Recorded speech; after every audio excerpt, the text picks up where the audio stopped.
नमस्कार दोस्तों, मैं विवेक कुमार आप सबका हार्दिक स्वागत करता हूं आपके अपने चैनल एजुकेशन हब में। आप सबसे रिक्वेस्ट है, प्रार्थना है कि इस चैनल को सब्सक्राइब कर लें और बेल बटन को दबा दें ताकि इस तरह की इन्फॉर्मेटिव वीडियो आपको आगे भी मिलती रहे। आज के इस वीडियो में हम पैन कार्ड नंबर के बारे में जानेंगे, अर्थात पैन कार्ड नंबर का क्या मतलब होता है। What is the meaning of pan card number. चलिए आज का वीडियो शुरू करते हैं। पैन कार्ड हमारा देखने में कुछ ऐसा होता है। ये फ्रंट स्क्रीन है, उसकी फ्रंट पेज है, सामने का हिस्सा। आप में से बहुतों को ये पता होगा ये कैसा होता है, आप बहुतों के पास होगा ये चीज़। इसमें ये इनकम टैक्स डिपार्टमेंट द्वारा इशू किया जाता है, तो उसमें लिखा होता है आयकर विभाग, इनकम टैक्स डिपार्टमेंट। ये भारत सरकार यानी गवर्नमेंट ऑफ इंडिया की तरफ से ये इशू करता है। इसमें राइट हैंड साइड पे भारत सरकार का लोगो लगा होता है। भारत सरकार आयकर विभाग लिखा होता है इनफैक्ट लोगो में।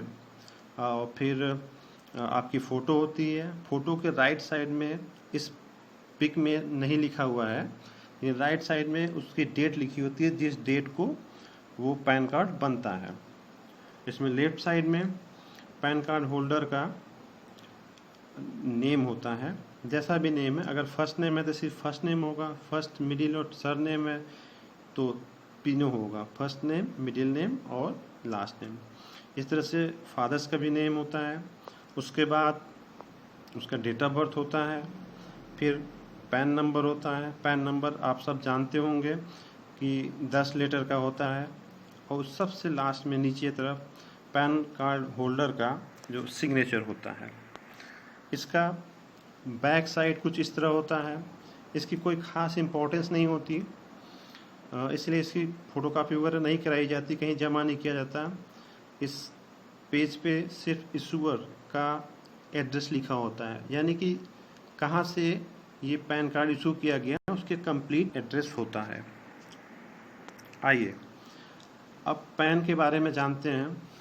पैन नंबर में इनफैक्ट जैसा कि आप लोग जानते हैं कि 10 लेटर होता है, 10 लेटर्स होते हैं। इसको 5 भागों में बांट सकते हैं। जैसा कि आप लोग देख सकते हैं हमने बांटा है।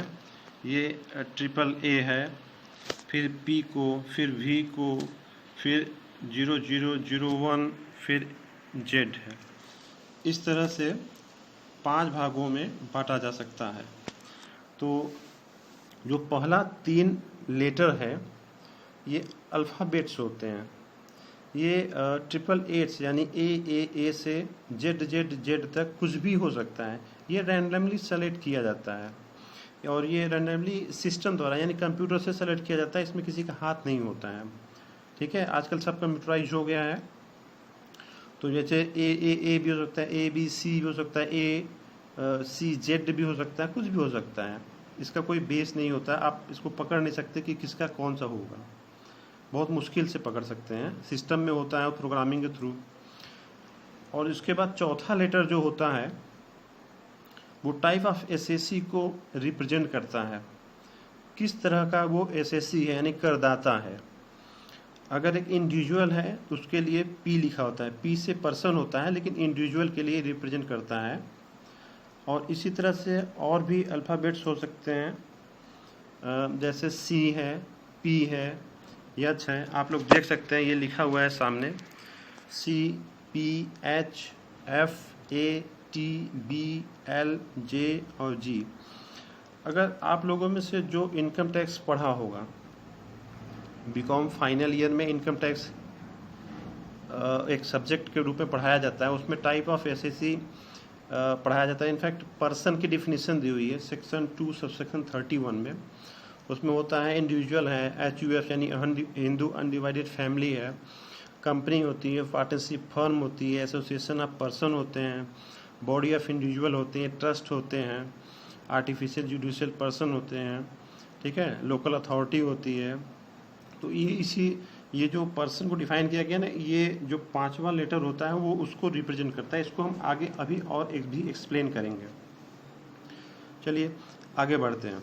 जो 5वां लेटर है वो एक इंडिविजुअल के केस में, यानी एक व्यक्ति के केस में, उसका जो लास्ट नेम होता है उसका जो फर्स्ट कैरेक्टर होता है उसको रिप्रेजेंट करता है, वो होता है यहाँ पे। और कोई केस में और कोई टाइप ऑफ एसएससी, दूसरा एसएससी हो, किसी और तरह का करदाता हो, तो उसका जो फर्स्ट नेम होता है उसका फर्स्ट कैरेक्टर यहाँ 5वें लेटर पे होता है। इसके बाद 6वें से 9वें लेटर तक अंक होते हैं, डिजिट्स होते हैं, जो कि 0001 से 9999 यानी 9999 तक कुछ भी हो सकता है। ये भी रैंडमली सेलेक्ट किया जाता है। ये भी सिस्टम यानी कंप्यूटर अपने से सेलेक्ट करता है। इसके बाद जो 10वां लेटर होता है वो चेक सम डिजिट होता है। चेक सम डिजिट मतलब इसके पहले जो 9 अल्फ़ाबेट्स थे, इनफैक्ट अल्फ़ाबेट्स और डिजिट दोनों मिलाकर हैं तो उसको लेटर बोलेंगे। जो 9 लेटर्स हैं उसी के आधार पे किसी एक फार्मूले से ये जो 10वां लेटर होता है उसको तैयार किया जाता है, बनाया जाता है, दिया जाता है, अलॉट किया जाता है। इसको भी समझना थोड़ा सा मुश्किल होगा। आइए आगे बढ़ते हैं। जो चौथा लेटर होता है पैन का, जिसमें अभी हमने बताया है कि सी, पी, एच और वगैरह वगैरह बहुत से होते हैं जो टाइप ऑफ एसएससी यानी कि स्टेटस ऑफ एसएससी को शो करते हैं। तो इसमें सी अगर है तो कंपनी शो करेगा कि हाँ इस कंपनी का पैन नंबर है। पी है तो पर्सन, ये हम बता चुके हैं, इंडिविजुअल को रिप्रेजेंट करेगा, जैसे हम हैं, आप हैं, इस तरह से इंडिविजुअल, एक व्यक्ति। एच है तो हिंदू अनडिवाइडेड फैमिली को रिप्रेजेंट करेगा। एफ है तो फर्म, फर्म मतलब पार्टनरशिप फर्म से ही है यहाँ पे। ए है तो एसोसिएशन ऑफ पर्सन। टी है तो ट्रस्ट को रिप्रेजेंट करेगा। बी है तो बॉडी ऑफ इंडिविजुअल। एल है तो लोकल अथॉरिटी। जे है तो आर्टिफिशियल जुडिशियल पर्सन। और जी है तो गवर्नमेंट को रिप्रेजेंट करेगा, यानी कि अगर जी है तो वो पैन नंबर अलॉट किया गया है गवर्नमेंट को, और जे है तो आर्टिफिशियल जुडिशियल पर्सन। अब आप लोगों ने देखा होगा कि आर्टिफिशियल जुडिशियल पर्सन को ए अलॉट नहीं किया गया। क्यों? क्योंकि ए एसोसिएशन ऑफ पर्सन को अलॉट कर दिया गया है। तो अगर इसको भी ए करेंगे तो कन्फ्यूजन होगा, दिक्कत होगी ना, इसीलिए जे अलॉट किया गया है। जो आर्टिफिशियल जो पहला शब्द है उसको छोड़ के दूसरे शब्द से जे उठा लिया गया है। चलिए अब 5वें लेटर के बारे में जानते हैं। जैसा कि हमने बताया, एक इंडिविजुअल के केस में जो लास्ट नेम होता है यानी सर नेम जिसको बोलेंगे, उसका पहला कैरेक्टर ये 5वां लेटर होता है पैन में। अब इसको एग्जांपल के थ्रू समझ लेते हैं। जैसे पहला एग्जांपल हमने दिया है, महेश नेम है, उसका नाम महेश है इंडिविजुअल का, तो 5th लेटर यम होगा। एग्जांपल 2 देखिए, अगर सागर वर्मा है, यहाँ पे सेकेंड नेम यानी मिडिल नेम आ गया वर्मा, तो ये वर्मा से वी ले लिए, ये 5th लेटर वी हो गया। ठीक है। अब तीसरा एग्जाम्पल देखिए, इसमें है रवि कुमार मौर्य नए नेम है, जो पैन होल्डर हैं उनके रवि कुमार मौर्य हैं, तो 5th लेटर क्या हो गया? एम होगा, क्योंकि इसमें फर्स्ट नेम, मिडिल नेम और लास्ट नेम है। तो लास्ट नेम मौर्य है, ये मौर्य, तो ये इसका यम हम ले लेंगे, ये यम होगा। इस तरह से इससे हम पता लगा सकते हैं कि वो उसका नेम क्या होगा, मोर और लेस, बहुत ज़्यादा नहीं, लेकिन फिर भी पता लगा सकते हैं उसका टाइटल क्या होगा उस पैन नंबर का, अगर इंडिविजुअल का है तो। सबसे पहले तो पता लगा लेंगे, पी लिखा है चौथे लेटर में, जैसे यहाँ हमने बताया है, तो पी लिखा तो वो इंडिविजुअल का होगा। तो उसके बाद हम देखेंगे 5वां लेटर। 5वें लेटर में जो होगा, अगर यम है तो यानी महेश हो सकता है, मुकेश हो सकता है, मनोज हो सकता है, ऐसा अगर सिर्फ फर्स्ट नेम है तो। लेकिन अगर फर्स्ट मिडिल और लास्ट नेम है, लास्ट भी नेम है, तो उसमें एक टाइटल पता हो सकता है कि महतो हो सकते हैं, मौर्य हो सकते हैं। ठीक है, चलिए आगे बढ़ते हैं। इसी तरह से अगर कंपनी का मैंने एग्जाम्पल लिया है, यानी इंडिविजुअल से अदर के केस का है, और भी कुछ ले सकते हैं। कंपनी है, जैसे इसका नेम है ABC private limited, ABC private limited, तो इसका फर्स्ट कैरेक्टर क्या हुआ A, यानी फिफ्थ लेटर क्या हो जाएगा, A हो जाएगा। इसी तरह से एग्जाम्पल 2 देखिए, XYZ लिमिटेड है, तो इसका फिफ्थ लेटर X, इसमें कोई बहुत ज़्यादा दिमाग नहीं लगाना है, क्योंकि जो भी नेम है फर्स्ट नेम, उसका फर्स्ट कैरेक्टर आ जाएगा। अब इस तरह से इसकी समरी आप लोग देख लीजिए। पहला 3 जो लेटर था वो रैंडम सेलेक्ट किया जाता है, अल्फ़ाबेट होता है जो कि SSS से ZZZ तक हो सकता है। चौथा है उसमें P है इंडिविजुअल के लिए, C है कंपनी के लिए, इसी तरह से और भी हो सकते हैं।